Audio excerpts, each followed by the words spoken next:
జనాంగానికి మన పాటలన్నింటినీ కూడా నేర్పిస్తూ ఆజ్ఞాపిస్తున్న వాళ్ళు వినడానికి ఎక్కడ ఇష్టపడట్లేదు. అందుకే దేవుడు ఒక ఉపమానం చెప్తుంచిన మొదటి స్వార్థ 15వ అధ్యాయము అక్కడి నుండి బయలుదేరి సీదోను ప్రాంతంలోకి వెళ్ళగా, ఇదిగో ఆ ప్రాంతంలో నుండి కానాను స్త్రీ ఒకటి వచ్చి, ప్రభువా, దావీదు కుమారుడా, నన్ను కరుణించు, నా కుమార్తె దయ్యం పట్టి బహు బాధపడుచున్నది, కేకలు వేసి. అందుకు ఆయన ఆమెతో ఒక మాట. అప్పుడు ఆయన శిష్యులు వచ్చి, ఈమె మన వెంబడి వచ్చి కేకలు వేయించున్నది కనుక ఈమెను పంపివేయమని ఆయనను వేడుకొనగా, ఆయన ఇజ్రాయేలు ఇంటివారైనా నశించిన గొర్రెల దగ్గరికి గాని మరి ఎవరి దగ్గరికి నేను పంపబడలేదని దేవునికి ఇస్తుంది. సిలువ వేయకముందు ఎవరి గురించి వచ్చింది? యేసుక్రీస్తు ప్రభు ఇజ్రాయేల్ ప్రజలు నశించిపోతున్నట్టు ఆ ప్రజలు. అందుకోసమే దేవాది దేవుడు శరీరధారిగా భూమిపైకి వచ్చి వాళ్ళని సంరక్షించడానికి, మనకు రక్షణ ఇవ్వడానికి దేవుడు భూమి మీదకి మానవుడిగా మానవ అవతారంతో దేవుడు వచ్చి మన జీవితాలకి నిత్యత్వం కలగజేసిండు. దేవుడికి మనం కలుగురు కాక. కానీ మరి ఎవరి ఎద్దకైనా నేను పంపబడలేదని ఆయనను ఆమె వచ్చి ఆయనకు మోకి, ప్రభువా, నాకు సహాయం చేయమని అడిగాను. అందుకు ఆయన పిల్లల రొట్టె తీసుకొని కుక్క పిల్లలకు వేయట యుక్తము కాదని చెప్పగా, ఆమె నిజమే ప్రభువా, కుక్క పిల్లలు కూడా తమ యజమానుని బల్ల మీద నుండి వాడు ముక్కలు తినను కదా అని చెప్పాను. అందుకు యేసు, అమ్మా, నీ విశ్వాసం గొప్పది, నీవు కోరినట్టే నీకు అవునుగాక అని ఆమెతో చెప్పింది.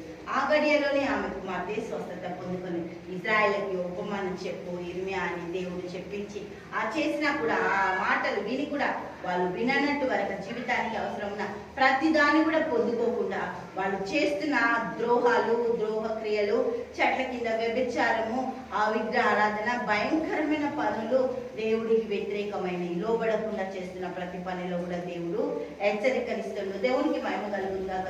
వాళ్ళకి ఒకటే మీ మీద జనాంగం, దావీదు మందిరాన్ని కట్టించిండు సొలొమోను తోటి.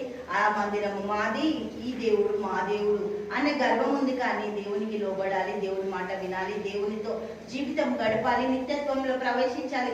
ఆలోచన తలంపులు లేకుండా వారి ఇష్ట రాజ్యంగా. మేము సంఘానికి వెళ్తున్నాం, వాక్యం మాది, బైబిల్ ఉంది కానీ చదవం కదా, సంఘానికి వెళ్తాం కానీ దేవుడితో ఉన్నట్టే ఉంటాం కానీ లోకంలో కూడా ఉంటాం.